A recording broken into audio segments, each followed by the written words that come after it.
আলোচিত ইউটিউবার ও content creator তৌহিদ আফ্রিদি। হাসিনা সরকার পতনের পর লোকচক্ষুর বাইরে রয়েছেন তিনি। বলা চলে আত্মগোপনে আছেন এই কন্টেন্ট ক্রিয়েটর। বৈষম্য বিরোধী ছাত্র আন্দোলনের সময় বিগত সরকারের পক্ষে কাজ করা নিয়ে গুঞ্জন এখনো কাটেনি। এরই মধ্যে ছড়িয়ে পড়েছে তার বিয়ের খবর। সামাজিক মাধ্যমে বেশ কিছু ছবি ছড়িয়ে পড়েছে তৌহিদ আফ্রিদির, যেখানে বরের সাজে দেখা যাচ্ছে তাকে। কনের বেশে আছেন টিকটকার রাইসা। এতে অনেকে ধারণা বিয়ে করেছেন তৌহিদ আফ্রিদি রাইসা।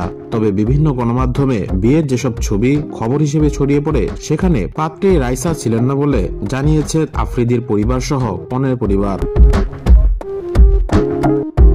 আফ্রিদির পরিবার জানান, রাইসার বিয়ে 1 বছর আগেই হয়ে গেছে।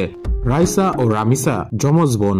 সামাজিক যোগাযোগ মাধ্যমে রাইসা খুব পরিচিত মুখ, তাই সবাই ধরে নিয়েছিল রাইসাকেই আফ্রিদি বিয়ে করেছেন। তবে রাইসাকে বিয়ে করেননি আফ্রিদি। আফ্রিদির সঙ্গে যার কাবিন হয়েছে তিনি রাইসার যমজ বোন রামিসা। এদিকে বেশ অনেকদিন ধরেই গুঞ্জন ছিল আফ্রিদির সঙ্গে প্রেম করছেন ঢাকাই সিনেমার নায়িকা দিঘি। তবে বিয়ের খবরে যেন গুঞ্জনেই প্রমাণিত হলো। আফ্রিদির বিয়ে খবর প্রকাশ্যে আসার পর একটি সংবাদ মাধ্যমের সঙ্গে দিঘির আলাপ হলে তিনি বলেন, আফ্রিদির সঙ্গে আমার কখনো প্রেমের সম্পর্ক ছিল না। সে সবসময় আমার ভালো বন্ধু। যাক, আল্লাহ বাঁচিয়েছে। কয়েকদিন পর পর ওর সঙ্গে আমাকে জড়িয়ে যেভাবে নানা গুঞ্জন হতো, তা নিয়ে বেশ বিরক্ত ছিলাম। অবশেষে একটু শান্তি পেলাম। দিঘি আরো বলেন, আমি যতটুকু জানি পারিবারিকভাবে কনের বাড়িতেই আপাতত কাবিন হয়েছে। পরে বড় পরিসরে বিয়ের আনুষ্ঠানিকতা হবে।